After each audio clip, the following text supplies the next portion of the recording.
Jeff Kaplan on building World of Warcraft. Let's talk about WoW. World of Warcraft, first of all, more than anything, is a world. Like, it's a world that you can live in with real other people, and everybody's kind of living out their fantasy. Chris Metzen, who was that's one of the reasons I'm not a big fan of layering. Like, it just feels so weird. And I've used this analogy before, but it's like, if you have a friend at school and it's like, hey, Jimmy, I'll meet you in Westfall by Sentinel Hill after school, right by the innkeeper. And it's like, okay, we're on the same server. And like, we both run there after school. And like, you get there and Jimmy's not there. And you're like, what the heck, Jimmy? And it's like, bro, the next day you see him at school. It's like, bro, I was there. It's like, dude, like, it just breaks the world with layering, you know? And I get it from like the technical standpoint when you have a new expansion, sure. But like, man, I think one layer as often as possible ever is so good because it keeps that continuity. You see someone there and they're there. It's not like you see someone there and they might be on a different layer, you know? Creative director on World of Warcraft, and really, like, Alan Adham, who's one of the founders of Blizzard, calls Chris the heart and soul of Blizzard. And it's almost like when you're making a Blizzard game, you're making Chris's imagination at some point. Wow. And Chris I knew Chris had a lot to do with WoW, but I didn't know he had that much to do with WoW. I said it like in that last segment that we just watched, but like, what would WoW be without Chris? And like, a lot of you said it wouldn't. Chris Metzen. Chris who? Chris Metzen. Like, that is crazy, man. Like, he's the guy, or like one of the guys, man. That is nuts. Honestly said the lead character of World of Warcraft is the world, and I always believe that. Yeah. So you're trying to create this place that's exciting and dangerous, but comfortable, but uncomfortable, and gorgeous, and you know, it should feel massive, and it really is. It's you know, can take a half an hour to get from one end of the world to the other. Yeah, it's sick. I'm gonna pause real quick just to answer this in the chat. Someone said, streamers' opinions on how MMOs should feel is wild to me. An MMO streamer will have a different experience than a normal player, and streamers generally don't have to fight for resources out in the world. I would like to say, like, you're generally right. We do have different experiences as streamers, but two, and this is the more important part, there was once upon a time before we all started streaming. Don't know if that needs to be said, but I played WoW for a decade before I started streaming. I know how it is, brother. Same with Savix, same with Peekaboo, same with all these guys. We all played, we weren't always streamers, man. We played normal for a decade. Just thought we should throw that out there, okay? There we go. But it's this world you're living in. The world is divided into two warring factions. There's the Horde and the Alliance. And that was a very important, very controversial decision that was made by Alan Adham, was the champion of the Horde and Alliance. And that in the early days, there was a really strong division. Strong division. Like, yeah. You pick a side and then you hang around with only people of your kind. Yeah, and you get it tattooed in real life on you. Like, the amount of people who walk up to me and show me their Horde tattoo, like, That's it's awesome. epic. It's like, it's become who they are. Like, if you were to say, like, hey, Lex, come play World of Warcraft with me. We're Alliance on Tichondrius. You'd be like, dude, lose Alliance. Like, okay, I don't think we can be friends anymore. Yeah. Tichondrius mentioned, baby. Let's go. But the Horde Alliance decision was really controversial because in EverQuest, it was mixed race. They had all the races kind of like WoW did, but they could all group with each other. Mm-hmm. And Pardo and I came from EverQuest, where we felt like this was a horrible decision Alan was making. And we argued. Alan, Rob, Bob Fitch, and I would have lunch every single day. And we would just talk about WoW and the core design of WoW. Rob wasn't even on WoW at that time. Mm-hmm. He was finishing Warcraft 3. And we would fight over the Horde Alliance split if it was a good idea or not. And Alan he came from more of the Dark Age of Camelot community, which was another massively multiplayer online game that was more PvP based. Mm-hmm. And he said the magic of that game was they had 3 factions, and he liked the fact that you were instantly on a team. You weren't a loner in the world. And whether you liked it or not, you had people on your side. And Rob and I just argued and argued against it. And then sometime before beta, Alan retired. He went on to run a hedge fund. He's of like, all things. all right, we get to do this 2-faction thing then. He's gone. Like, got super into poker, got super into finance, left, and retires like, I think it was 9 months to a year before WoW shipped, which is kind of nuts. And Rob takes over as lead designer in Alan's stead. And to Rob's credit, the first thing he did was go, speaking to what we were speaking about earlier, he said, Alan's a smart guy. The fact that he was fighting so hard for Horde Alliance, we got to do it. And, I had that backwards. Alan was the guy, and they respected his choice when he left. Okay. And Rob and I sort of changed our point of view and got on board with Horde Alliance and went all in. And so, the early days of WoW was a great team. That's interesting. So in retail today, you can go Horde Alliance, can group with each other. I believe in any content, even Mythic Raid, or is Mythic Raid the one thing that you can't do that still with? I think I want to say any content now. I think it's any content. Am I wrong? Anyway, you can. It's everything. Horde Alliance guilds, like even Mythic now. Anything you can do. But that's pretty novel. That's pretty new. Like back in that was never a thing. Nowadays, the MMO landscape is different. It's changed. It's a lot more about accessibility, just logging in and being able to play with your friends. And it's like, let's try to get more people together.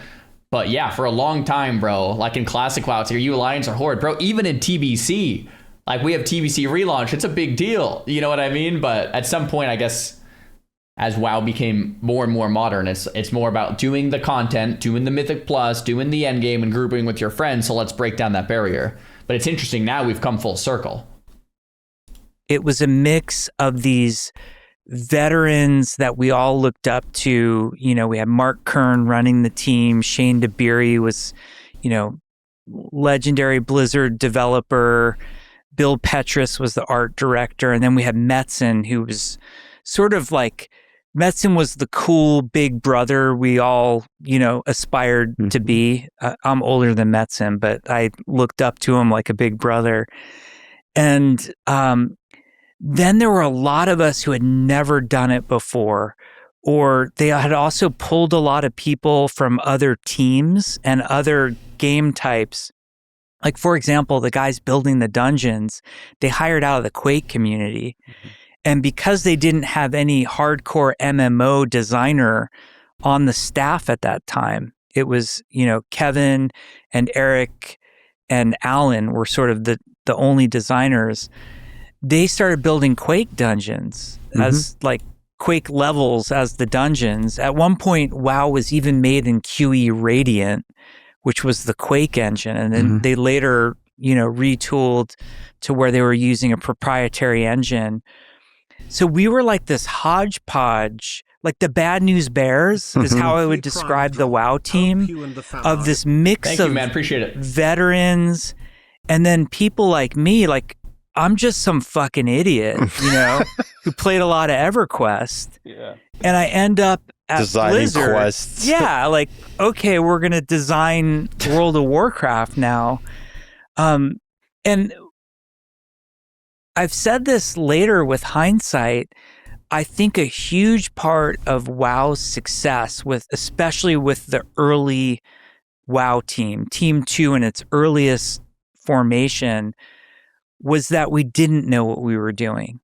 You kind of, like, it's that Titan was the example for me. Titan was the attempt at making an MMO after World of Warcraft at Blizzard, and we failed horribly, and we had the best of the best on that team. Everyone has failed horribly. Like, it's almost like a happy accident. Blizzard making WoW, I mean, there was previous MMOs, but like WoW was something different, you know, it's something special. It's not like, let's just do this and better. It became the MMO. But now when you're trying to make an MMO, whether or not you like this, you're competing with WoW, right? Sir Shankly, thanks for the Prime. Which is like kind of a bad thing, because no matter what MMO it is, people will automatically start comparing it to WoW. It's hard. It's like, where do you go from here? And it's been 21 years now, 22 years in November. And there's been nothing really. A lot of WoW killers, but nothing has stuck. So we'll see. Not even Blizzard with Titan. Team, and it's because everybody was too much of an expert on how to make a groundbreaking phenomenon MMO. World of Warcraft was a bunch of people, like a very successful, sure of itself company who had made StarCraft, Diablo, Warcraft, with a bunch of yahoos basically who was like, yeah, we can compete with Sony Online. Yeah. At the time they were making EverQuest 2, like if we go back in the time machine, EverQuest 2 had been announced, and EverQuest fans, we were just drooling for EverQuest 2. It wasn't, oh, cool, World of Warcraft. It was EQ2 was going to take, the chalice and run with it. And then, of all things, they announced Star Wars Galaxies. And they had a brilliant designer on that, a guy named Raph Koster, who had come from that Ultima Online. And he's just a really smart game designer. If you can ever watch one of his lectures, like he lectured a lot at GDC. And, we're like, oh my God, they're making EverQuest 2 and Star Wars Galaxies, and they have the Star Wars intellectual property. We're fucked. Like, how are we going to compete? And everybody had... When I look at IP, and I look at it like kind of uniquely, I think, is yes, Star Wars has IP to lean on, but it didn't have video game IP in the same way as Blizzard had Warcraft.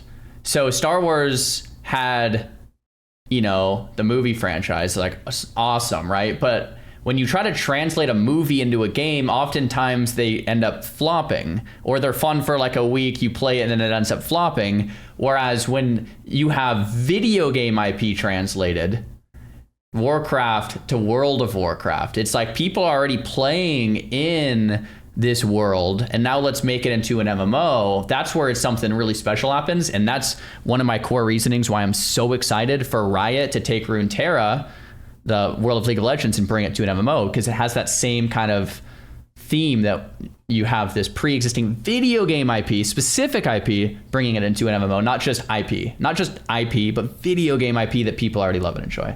So we'll see what happens there.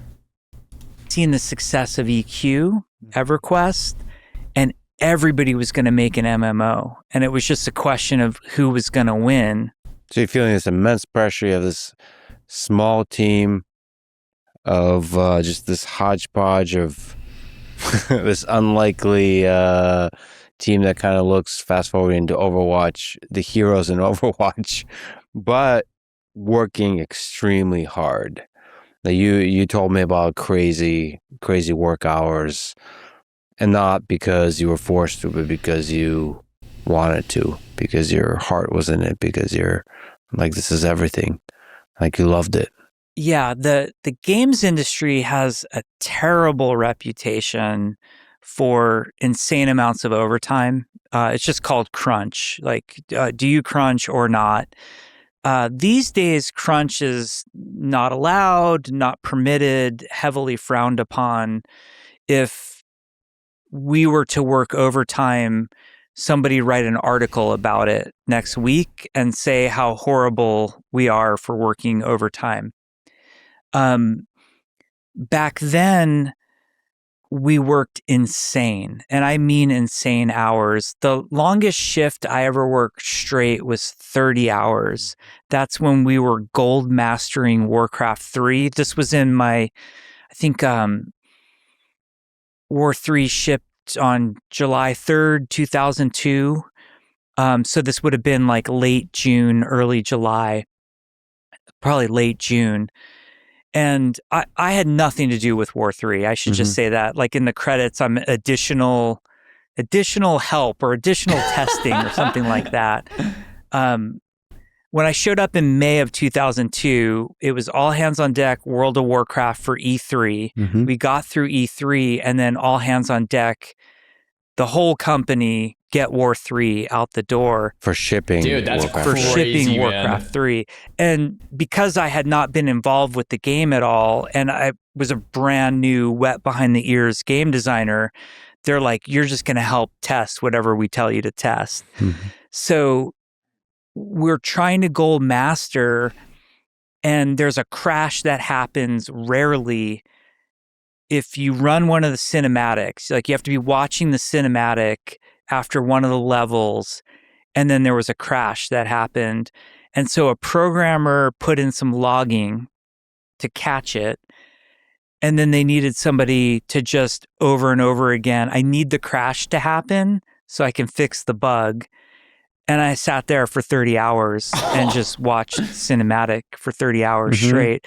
And it was the funniest thing. Like, it was almost surreal. I like how he remembers that today. Watching everybody leave which was a trickle out. Like, everybody kind of trickles out like at different hours. You know, the family guys go much earlier than the single guys. And then watching everybody show up again the next morning. True. And they're all like dressed different. They look all refreshed. And I'm just like in the same position, you know, like eyes are beat red. To the soundtrack of the cinematic. Yeah. Dusty, But thanks we for the prime, man. crunched World of Warcraft. We crunched. The date slipped.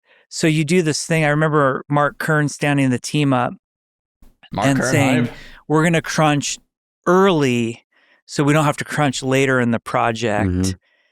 And I really believe he wasn't manipulating us. Like, I really genuinely believe that he believed in that. But with games, anything can happen. And we slip uncontrollably all the time. And we slipped, and it sort of created just this death march, endless death march that, like, to this day, members of the WoW team will remember, like, Newport Rib. If I say that, they'll have like twitches because, like, they would cater the dinner. They'd bring it in at like 6 or 7 at night. And everybody was eating Newport Rib or Panda Express. It was like the worst diet ever. I actually like Newport Rib, no shade on them, but you can only eat so much of it. Yeah. And the carpets are stained, and like dudes are falling asleep on the couches. And it was an unhealthy work environment. It gets pinned on because at a lot of places it is executive driven and it is mandated from the top. But the hours that I worked, I never blamed on anyone but myself. I just wanted to. I remember, you know, coming in on Memorial Day, like with sand from the beach on my feet, because I really wanted to get some work done that day and working through Christmas. And those were things I wanted to do. I never felt like somebody, you know, held my feet to the coals. Yeah, it's such a complicated thing because, you could say that's unhealthy. But I know a large number of people, especially in their 20s, but actually throughout their career, that have been in companies that do crunch for a thing they believe in, for a thing they love, and it's some of the most fulfilling years of their life. I think the key distinction here is if you're crunching, so to speak, because you want to and you're passionate and there's nothing anyone can do to make you stop besides literally dragging you physically out of there because that's literally what you want to be doing, versus someone telling you, all right, you have to crunch and you should be passionate and you should care about this thing and you really just don't. And it's like someone else trying to make you passionate about something that you're not passionate about. Right. But if it's that right thing and you're doing it, man, you don't want to stop. Trust me. That's how I feel about streaming. It's like, especially when I was single in my 20s, exactly what Lex just said, without, before marriage, before kids, it was like, yeah, did 20, 30-hour streams, many of them, not just one, many, right? It was just like full consuming, all in, 365, 7 days a week, just boom, boom, boom, boom. Like there was nothing else, right? That was it. But it's because I wanted to. It's not like there was a gun to my head or someone said I have to. And that's like a big distinction, right? Months and years of their life. And they also, it's not just fulfilling. They grow from it. They learn from it. And and especially when they talk back about it, about that time, they can see how incredible it was. Of course, when you're going through it, sometimes it's extremely difficult. You don't know. And then the crunch, like you mentioned, it's supposed to be a month or two, and then it turns out to be a half a year, and then maybe it turns out to be something like a Titan type game where you never actually ship it, and it's heartbreaking and the pain, that's all. But then you look back and you realize how incredible that journey was. I think, like, my reflections on it many years later, and having gone through like pretty crazy levels of crunch to more controlled, I think where crunch is problematic and people are good to be vocal about being opposed to it is when it's forced and unnecessary. There's a lot of like, hey, if anybody on the team stays, we all stay, kind of, which I think is not necessary. I don't think executives who take off and work 40-hour weeks should be telling anybody to stay late. I think that's wrong and immoral. Yeah, that's what we were just talking about. Exactly, yeah. To me, as an individual, as long as I'm not telling other people to do it, my life's work is my passion. And I want to do it. Sorry to pause again. We're trying to figure out the Discord spammer. Can you get Catch admin in Discord? BWE Catch has admin. It as much as possible. I find myself, I don't think I've ever worked less than 10 hours in a day. Like that 10 hours is like a normal-ish day to me. Yeah. Wait, hold on, I'm going to go back because I missed that. And I want to do it as much as possible. I'm going to go back even more. Telling other people to do it. My life's work is my passion. And I want to do it as much as possible. I find myself, I don't think I've ever worked less than 10 hours in a day. Like that 10 hours is like a normal-ish day to me. Yeah.